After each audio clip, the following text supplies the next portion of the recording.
నమస్తే, తెలుగు రాజ్యంకి స్వాగతం. నేను మీ సంధ్య. ఈ మధ్యకాలంలో సినిమా ఇండస్ట్రీలో అల్లువారి వారసుడి గురించి అయితే చాలా పెద్ద ఎత్తున చర్చ జరుగుతోంది. అల్లువారి వారసుడు అనగానే అందరికీ ఫస్ట్ గుర్తొచ్చేది ఎవరు? మన బన్నీ గారు. అవును, అల్లు అర్జున్ గారికి సంబంధించి ఏదో ఒక విషయం సోషల్ మీడియాలో ట్రెండ్ అవ్వడం, నిత్యం ఆయనకు సంబంధించి ఏదో ఒక డిస్కషన్ జరగడం మనం చూస్తూనే ఉన్నాం. ఈ నేపథ్యంలో కొన్ని కాంట్రవర్సీలు ఉన్నాయి, కొన్ని ఆయనకు పాజిటివ్ గా ఉన్నాయి. ఎందుకంటే నెక్స్ట్ సినిమా ఏంటి అన్న దానికి సంబంధించి, అలాగే మన పుష్ప తొక్కిసలాట ఘటనకు సంబంధించి కోర్టుకు హాజరవడం లాంటివి కావచ్చు, నేషనల్ అవార్డ్స్ కి సంబంధించి కావచ్చు, ఇలా ఏదో ఒక అంశము ట్రెండింగ్ లోనే ఉంటుంది. ఈ నేపథ్యంలో అల్లు అర్జున్ త్వరలో రాజకీయాల్లోకి రాబోతున్నాడు, దీనికి మామ సహకారం కూడా ఉండబోతోందన్న వార్త ఇప్పుడు నెట్టింట హల్చల్ చేస్తోంది. ఏంటి ఆ కథా కమామిష్ తెలుసుకునే ప్రయత్నం చేద్దాం. చరిత్రకారులు, సినీ రాజకీయ విశ్లేషకులు చిల్లగడ్డ శ్రీకాంత్ గారు మనతో ఉన్నారు. ఆయన మాటల్లో. శ్రీకాంత్ గారు నమస్తే. నమస్కారం సంధ్య గారు. చాలా ఇంట్రెస్టింగ్ న్యూస్ సర్క్యులేట్ అవుతుంది. అల్లు అర్జున్ రాజకీయ రంగ ప్రవేశం వెనుకుండి మామ నడిపిస్తున్నారు అనేది. మరి మామ అంటే ఏ మామని అనుకోవాలి అన్న ఒక చిన్న కన్ఫ్యూజన్ ఉంది. అదే కదా, ఆయన కాంగ్రెస్ లో ఉన్నారు, ఇటు చిరుమామ కూడా ఉన్నారు. ఆయనకి కాస్త కూస్త రాజకీయాలు అనేవి అంటే అంటి పెట్టుకుని ఉన్నాయి కాబట్టి, డిప్యూటీ సీఎం పవన్ కళ్యాణ్ గారు కూడా రాజకీయాలలో ఉన్నారు కాబట్టి, మరి ఏ మామ సపోర్టా అన్నది దాని గురించి సోషల్ మీడియా చర్చ జరుగుతోంది. దీని గురించి ఒకసారి. వాస్తవానికి మనకి తమిళనాడులో ఇళయ దళపతి విజయ్ గారు విజయకేతనం ఎగురవేసిన తర్వాత చాలా మందికి ఏంటంటే సరికొత్త ఆశలు చిగురించాయి. అంటే రాజకీయాల్లో మనం కూడా పాదం మోపచ్చు, మనం కూడా ప్రజల యొక్క ఆదరాభిమానాలు, విశ్వసనీయత చోరగొంటే ఖచ్చితంగా ముఖ్యమంత్రి పీఠం అనేది సులభ సాధ్యమే అనేటటువంటి ఒక ధైర్యాన్ని, నమ్మకాన్ని విజయ్ గారు కలిగించారు. దానిలో భాగంగా ఇప్పుడు అల్లు అర్జున్ గారి ప్రస్తావన కీలకంగా తెర మీదకి వచ్చింది. మరీ ముఖ్యంగా ప్రశాంత్ కిషోర్ గారితో అల్లు అర్జున్ గారి చర్చలు ఏవైతే జరిగినాయి అన్న విషయం, వార్తలు వెలుపలికి వచ్చాయో వాటికి సంబంధించి ఆయన అభిమానుల్లో ఒక తెలియనటువంటి ఉత్సాహ వాతావరణం నెలకొంది. అట్లాగే రాజకీయ వర్గాల్లో కూడా ఇది ఒక సరికొత్త సమీకరణలకి తెరతీస్తుంది అనేటటువంటి వాదన కూడా ఇక్కడ బయలుదేరింది. ఇప్పుడు మామ అంటే పిల్లనిచ్చిన మామే కంచెర్ల చంద్రశేఖర్ రెడ్డి గారు. ఆయన తెలంగాణకి చెందినటువంటి సుప్రసిద్ధ రాజకీయ నేపథ్యము, వ్యాపార నేపథ్యం, ఆర్థిక నేపథ్యం, అన్ని నేపథ్యాలు కలగలిసినటువంటి వ్యక్తి. విద్యా సంస్థలు కూడా ఉన్నాయి వారికి.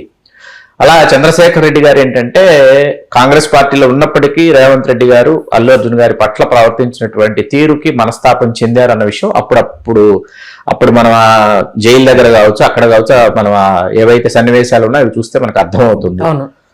చంద్రశేఖర్ రెడ్డి గారు ఇప్పుడు ఆయన అసలు మనం ఎందుకు చేయకూడదు, మనకు ఎందుకు సాధ్యం కాదు అనేటటువంటి ఒక చర్చని ఆయన తెర మీదకు తీసుకొచ్చారు అన్న అంశం అయితే విశ్వసనీయ వర్గాల కథనం ప్రకారం వాస్తవమేనని మనం నిర్ధారించుకోవచ్చు. కాకపోతే మనం ఒకసారి గతంలోకి ఒకసారి తొంగి చూస్తే 150 సినిమాలు దాదాపుగా చేసి చిరంజీవి గారు కనీవిని ఎరుగినటువంటి కొన్ని దశాబ్దాల ప్రయాణం తర్వాత చిరంజీవి గారు రాజకీయ రంగ ప్రవేశం చేసి, అంటే చిరంజీవి గారు 2009 అనేది రాజకీయ పార్టీని నెలకొల్పడానికి ఏమాత్రం అనువైనటువంటి సమయం కానే కాదు. ఆ సమయంలో చిరంజీవి గారు రావటం వల్ల ఆ విధమైనటువంటి ఫలితాలు వచ్చాయి. కానీ 2014కి చిరంజీవి గారు సంసిద్ధులై ఉన్నట్లయితే ఖచ్చితంగా ఆయన ఏకాఏకిన ముఖ్యమంత్రి అయ్యేవారు, అది వేరే విషయం. 2009 నాటికి కూడా చిరంజీవి గారు ఏమీ ఆర్డినరీగా పర్ఫామ్ చేయలేదు. డాక్టర్ వైఎస్ రాజశేఖర రెడ్డి గారు లాంటి బలమైన ముఖ్యమంత్రి, చంద్రబాబు నాయుడు గారు లాంటి బలమైన ప్రతిపక్ష నేత, కల్వకుంట్ల చంద్రశేఖరరావు గారు లాంటి మరొక బలమైనటువంటి రాజకీయ పార్టీ తెలంగాణ రాష్ట్ర సమితితో భావోద్వేగమైనటువంటి అంశం ఇక్కడ నియోజకవర్గాల పునర్విభజన, ఇన్ని మీకు అడ్డంకులు ఉన్నప్పటికీ చిరంజీవి గారు 17% ఓట్ షేర్ పర్సంటేజ్, 18 మంది శాసనసభ్యులు, దాదాపుగా 294 నియోజకవర్గాల్లో ద్వితీయ స్థానంలో, 45 నియోజకవర్గాల్లో ప్రజారాజ్యం పార్టీ ద్వితీయ స్థానంలో నిలిచిందన్నారు. సామాన్యమైన విషయం కాదది. 75 లక్షల ఓట్లు సాధించడం ఆ రోజు అన్నది ఎట్టి పరిస్థితుల్లో ఏమాత్రం కొట్టిపారేయడానికి వీలైనటువంటి అంశం. అయితే ఆ తర్వాత అంటే ఈ ఫలితాలు చూసిన తర్వాత డాక్టర్ వైఎస్ రాజశేఖర రెడ్డి గారు ప్రజారాజ్యం పార్టీ సాధించిన ఫలితాలు చూసిన తర్వాత వారు సోనియా గాంధీ గారికి వ్రాతపూర్వకంగాను తెలియజేశారు. వారు ఫోన్లోనూ సోనియా గాంధీ గారితో సంభాషించారు. ఆ తర్వాత వ్యక్తిగతంగాను సోనియా గాంధీ గారితో డాక్టర్ రాజశేఖర రెడ్డి గారు సంభాషించిన సంభాషణలోని ముఖ్య సారాంశం ఏంటంటే, మనం చిరంజీవి గారిని కాంగ్రెస్ పార్టీలోకి స్వాగతిద్దాము, కాంగ్రెస్ పార్టీలో చేరమని కోరదాము, కాంగ్రెస్ పార్టీలో వారి పార్టీని విలీనం చేయమని కోరదాము, భవిష్యత్తులో చిరంజీవి గారి సామాజిక వర్గం కావచ్చు, చిరంజీవి గారు లాంటి ఫేస్ కావచ్చు కాంగ్రెస్ పార్టీకి అవసరం అవుతుంది. ఎందుకంటే రాజశేఖర రెడ్డి గారికి భారత ప్రధాని కావాలనేటటువంటి ఆలోచన అప్పటికే ఉంది. ఎందుకు సోనియా గాంధీ గారు భారత ప్రధాని కావటం లేదు, అయితే గీతే భవిష్యత్తులో ఎప్పుడో రాహుల్ గాంధీ అవుతారు తప్ప మధ్యలో ఆవిడ కొంతమంది ముఖ్య నేతలకి ప్రధాని అయ్యేటటువంటి అవకాశం ఇస్తోంది. కాబట్టి వారు రాజశేఖర రెడ్డి గారు భవిష్యత్తులో జగన్మోహన్ రెడ్డి గారు కూడా ముఖ్యమంత్రి కావాలంటే ఒక బలమైనటువంటి సామాజిక వర్గం, సింగిల్ లార్జెస్ట్ కమ్యూనిటీ యొక్క ఫేస్ అయినటువంటి మెగాస్టార్ చిరంజీవి గారి అవసరం ఉంది అని ఆలోచించినటువంటి వ్యక్తి డాక్టర్ వైఎస్ రాజశేఖర రెడ్డి గారు. చాలా మంది కొన్ని అవాకులు చవాకులు పేలుతా ఉంటారు, మిడిమిడి జ్ఞానంతో కొన్ని విషయాలు మాట్లాడుతూ ఉంటారు. ఏమని మాట్లాడుతూ ఉంటారంటే రాజశేఖర రెడ్డి గారే ప్రజారాజ్యం పార్టీని నెలకొల్పనని చెప్పారని, ప్రజారాజ్యం పార్టీని నెలకొల్పితే ప్రజారాజ్యం పార్టీ వల్ల తెలుగుదేశం పార్టీ యొక్క ఓట్లకు గండిపడి రాజశేఖర రెడ్డి గారు ముఖ్యమంత్రి అయిపోతారని. రాజశేఖర రెడ్డి గారు ప్రజారాజ్యం పార్టీ నెలకొల్పనని ఎవరికి ఎప్పుడు ఎక్కడా చెప్పలేదు. అటువంటి కథనాలు వండి వార్చే వాళ్ళు మిడిమిడి జ్ఞానంతో చేసేటటువంటి వ్యాఖ్యలే తప్ప రాజశేఖర రెడ్డి గారు ఏంటంటే ఒక మొండి ధైర్యంతో, మొండి పట్టుదలతో ముందుకు వెళ్ళిపోయేటటువంటి ఒక నాయకుడు. ఆయన ఎవరు పార్టీ పెట్టుకున్నా, ఎవరు ఏం చేసుకున్నా ఆయన తనదైనటువంటి సిద్ధాంతాలతో, తనదైనటువంటి విధి విధానాలతో ముందుకెళ్లారు ఆ ఎన్నికల్లో ఆయన. కాబట్టి 156 స్థానాలు వచ్చాయి. ప్రజారాజ్యంలో కోర్టు ఆపరేషన్ జరిగింది, రాజకీయంగా చేశారు. తెలుగుదేశం వాళ్ళకి వద్దనుకున్నటువంటి నాయకులందరినీ వాళ్ళు సరికొత్త నాయకులకు అవకాశం ఇవ్వాలంటే వీళ్ళందరూ ఎందుకని చెప్పేసి ప్రజారాజ్యం పంపించారు. అట్లాగే చాలా మంది 11th అవర్లో మీకు కనీవి నెరిగినటువంటి కొంతమంది కొత్త వాళ్ళు వచ్చేసి ప్రజారాజ్యం పార్టీ బీఫారంలు తీసుకెళ్లి వాళ్ళు పోటీ చేస్తున్నటువంటి నియోజకవర్గాల్లో ఇంట్లో పడగదిలో వాళ్ళు విశ్రాంతి తీసుకున్నారు, ప్రచారానికి కూడా రాకుండా.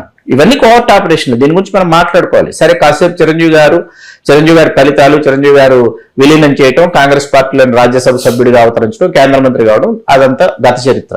14 ఎన్నికలకు వచ్చేటప్పటికి పుట్టినటువంటి పురుడు పోసుకున్నటువంటి జనసేన పార్టీ ఆ సమయంలో ఆయన స్థానాలు కోరలేదు. 19లో ఆయన వెలుపలికి వచ్చి ఆయన తనదైనటువంటి ప్రయాణం ఆయన చేశారు. ఆయన కూడా 2 నియోజకవర్గాల్లో ఓడిపోయారు. 24 ఎన్నికలకి బలపడ్డారు. 21 నియోజకవర్గాల్లో జనసేన ఇవాళ జయకేతనం ఎగురవేసి 2 లోక్సభ సభ్యులు ఉన్నారు, 2 శాసన మండలి సభ్యులు ఉన్నారు, 1 రాజ్యసభ సభ్యుడు ఉన్నాడు. కనీవి నేరుగని విధంగా జనసేన పార్టీ పూర్తి స్థాయి పార్టీగా రూపాంతరం చెందింది. ఇక్కడ చాలా చోట్ల మేధోపరమైనటువంటి మేధోమదనం జరిగేటటువంటి చోట, మేధావులు మాట్లాడేటటువంటి మరీ ముఖ్యంగా రాజకీయపరమైనటువంటి చర్చలు జరిగే సమయంలో ఏమవుతుందంటే అయితే వారు కాకపోతే వీరు అనేటటువంటి సంప్రదాయం తెలుగు రాష్ట్రాలలో మరీ ముఖ్యంగా ఆంధ్రప్రదేశ్లో 2 సామాజిక వర్గాల మధ్య ఆంధ్రప్రదేశ్ చిక్కుబడిపోయింది.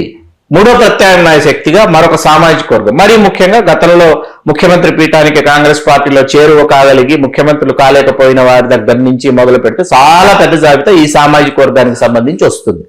వచ్చినప్పుడు ఏమవుతుందంటే ఈ రాజకీయ పరంగా ఈ చర్చలు జరిగినప్పుడు ఏమొస్తుందంటే చిరంజీవి గారి వల్ల కాలేదు, పవన్ కళ్యాణ్ గారి వల్ల కాలేదు అంటే పవన్ కళ్యాణ్ గారి వల్ల ఎందుకు కాదు? 2029 ఎన్నికలకి రేపు వాళ్ళు 2.5 సంవత్సరాలు పవన్ కళ్యాణ్ గారు, 2.5 సంవత్సరాలు నారా లోకేష్ గారు ముఖ్యమంత్రి అనేటటువంటి ఒక ప్రకటన నారా లోకేష్ గారు చేసి 2029 ఎన్నికలకు వాళ్ళు సిద్ధమవుతున్నారు. జగన్మోహన్ రెడ్డి గారిని ఎదుర్కోవాలంటే ఖచ్చితంగా ఒక 5 సంవత్సరాల కాలం కూటమి అధికారంలో ఏంటంటే అంతో ఎంతో కొంత వ్యతిరేకత అయితే వస్తుంది, రాకుండా అయితే ఉన్నది. అందరినీ సంతృప్తుల్ని చేయటం, అందరినీ సంతృప్తి పరచడం అనేది ఎక్కడా ఎప్పుడు సాధ్యపడదు అనమాట. వ్యతిరేకత వస్తుంది. ఆ వ్యతిరేకతను ఎదుర్కోవాలంటే 2.5 సంవత్సరాలు నారా లోకేష్ గారు, 2.5 సంవత్సరాలు పవన్ కళ్యాణ్ గారు ముఖ్యమంత్రి అనేటటువంటి నినాదంతో వాళ్ళు రేపు ఎన్నికలకు వెళ్తారు. పవన్ కళ్యాణ్ గారు ముఖ్యమంత్రి అయిపోతే ఆంధ్రప్రదేశ్ కి ఈ సామాజిక వర్గానికి సంబంధించి మరొకరు ముఖ్యమంత్రి అవ్వాలా, అవుతారా, కావాలా అనేటటువంటి చర్చకి ఒక విధంగా చర్మగీతం పాడేసినట్టు అవుతుంది. అల్లు అర్జున్ గారి ఆశలు మీద నీళ్లు చల్లినట్టు అవుతుంది. ఓకే, అంటే సీఎం అభ్యర్థి అన్న అనౌన్స్మెంట్ వస్తే అల్లు అర్జున్ గారు ఒకవేళ నిజంగానే పొలిటికల్ ఎంట్రీ ఇద్దామనుకున్నా, పార్టీ పెడదామనుకున్నా ప్రయోజనం లేకుండా అయిపోతుంది. ఓకే, సమయం పడుతుంది, చాలా సమయం పడుతుంది. అంటే ఆ తర్వాత పవన్ కళ్యాణ్ గారి పెర్ఫార్మెన్స్ కావచ్చు, కూటమిలో పనితీరు కావచ్చు, లేకపోతే కూటమిలో వాళ్ళ యొక్క సమన్వయం కావచ్చు, వాళ్ళు పాటించేటటువంటి సంయమనం కావచ్చు, ఇవన్నీ కూడా ఒకదాని మీద ఒకటి ఆధారపడి ఉంటాయి. అధికారంలోకి రాలేదు కూటమి అనుకుందాం కాసేపు, 2029 ఎన్నికలు అధికారంలోకి రాలేదు, జగన్మోహన్ రెడ్డి గారు అధికారంలోకి వచ్చారు అని అనుకుంటే ఖచ్చితంగా అప్పుడు అల్లు అర్జున్ వైపు ఒక వర్గము అతని సొంత సామాజిక వర్గం కాదు, రాజకీయంగా అన్ని రాజకీయ పార్టీల్లో ఉన్నటువంటి చిరుద్యోగులు కావచ్చు, నిరుద్యోగులు కావచ్చు, ఆశావహులు కావచ్చు, కొంతమంది ముఖ్య నేతలు కావచ్చు, వాళ్ళకు తురుపు ముక్కగా అల్లు అర్జున్ కనిపిస్తాడు అప్పుడు. అంటే మీకున్న అల్లువారి ఫ్యామిలీతో ఉన్న అనుబంధం నేపథ్యంలో అసలు అల్లు అర్జున్ గారు ఎంతవరకు రాజకీయాల వైపు వచ్చే అవకాశం ఉంది, వస్తారని అనుకోవాలి అసలు? మీరు ఇప్పుడు ఎప్పుడు గతంలో కావచ్చు, సరే ఇప్పుడైతే ముంబైలో చాలా తిరిగి లేకుండా ఉంటున్నాడు కాబట్టి గతంలో ఎప్పుడు కూడా రాజకీయపరమైనటువంటి చర్చలు ఎప్పుడు చేయలేదు. సినిమాకు సంబంధించి, సినిమా పర్సనాలిటీకి సంబంధించి, కథలకు సంబంధించి, పాత్రలకు సంబంధించి, వాటికి సంబంధించిన చర్చలే ఎక్కువగా దొరలేవు.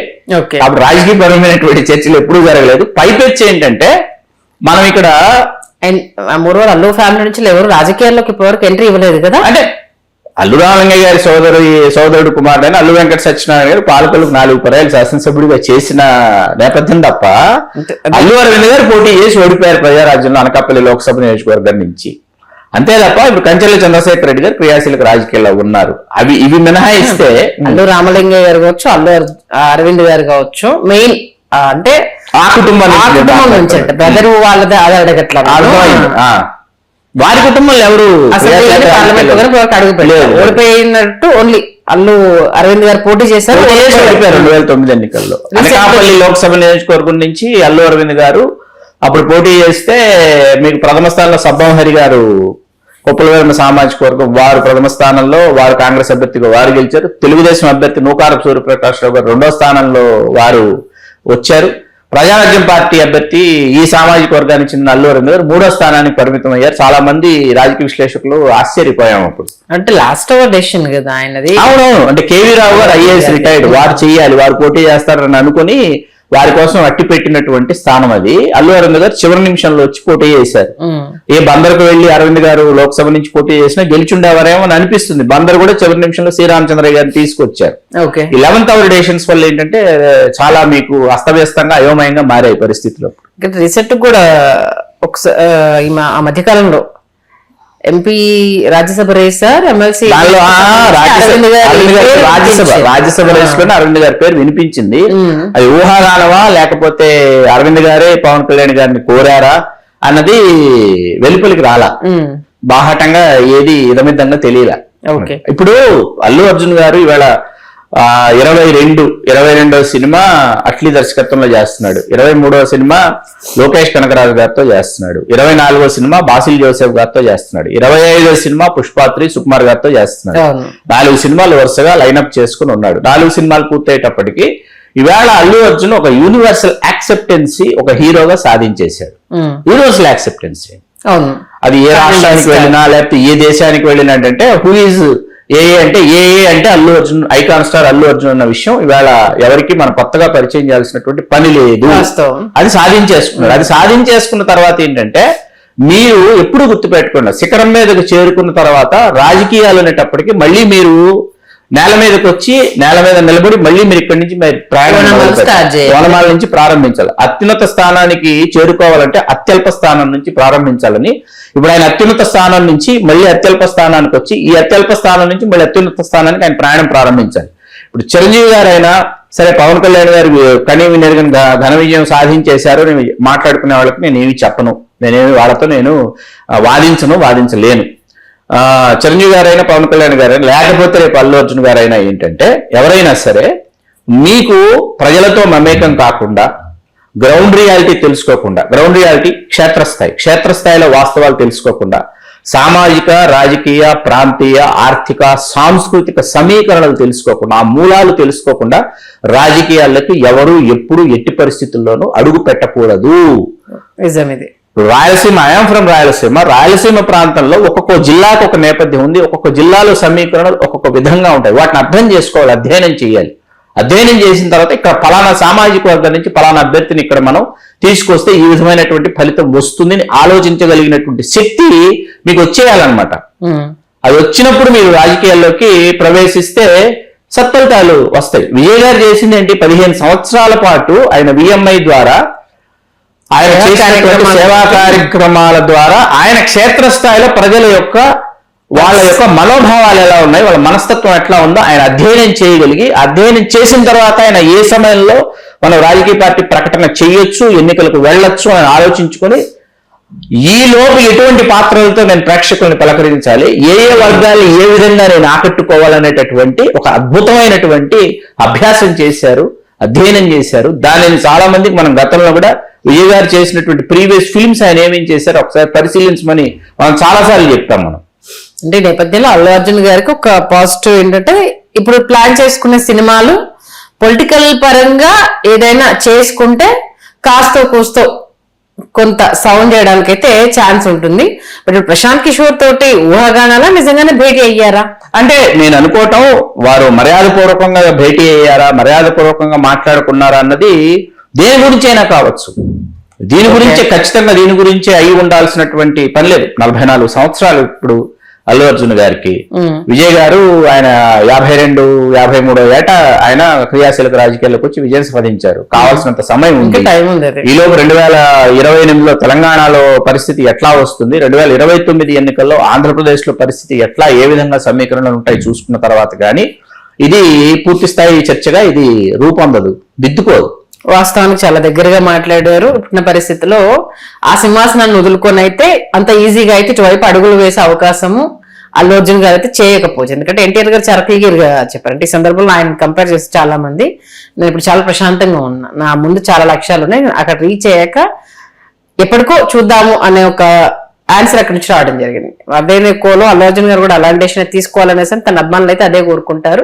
బట్ అక్కడ రాణించినప్పుడు ఇక్కడ కూడా రాణించాలి అనుకునే వాళ్ళు కూడా చాలా మంది ఉంటారు. కాబట్టి చూద్దాం రేపు ఏ డెసిషన్, ఏ పరిస్థితి ఎలాంటి మలుపు తిప్పుతుందో తెలియదు. కాబట్టి మేబీ కోర్టు సిచ్యువేషన్ పుష్పకు సంబంధించి ఆయన తీర్పు ఏ విధంగా వెలువడుతుంది అన్నది కూడా మనం చూడాలి. ఆయన ఎదుర్కొన్న ఆ మైండ్ సెట్ ఎందుకంటే ఆయన ఎంత బాధించింది అనేది అక్కడ జరిగిన ఇన్సిడెంట్ కావచ్చు మనం చూసాం. అది రాజకీయంగా ఎలా మలుపు తిరిగింది అనేది కూడా చూసాం. కాబట్టి ఏ నిమిషానికి ఎలాంటి ఆలోచన ఉంటుందో తెలియదు. కాబట్టి చూద్దాం మరి ఫ్యాన్స్ కి ఎలాంటి గుడ్ న్యూస్ ఇస్తారా, నిజంగానే ఇస్తే ఏ రకంగా పొలిటికల్ గ్రౌండ్ ఎంట్రీ ఉంటుంది అనేది మంచి విశ్లేషణ అందించారు. ధన్యవాదాలు. ధన్యవాదాలు సంజయ్ గారు.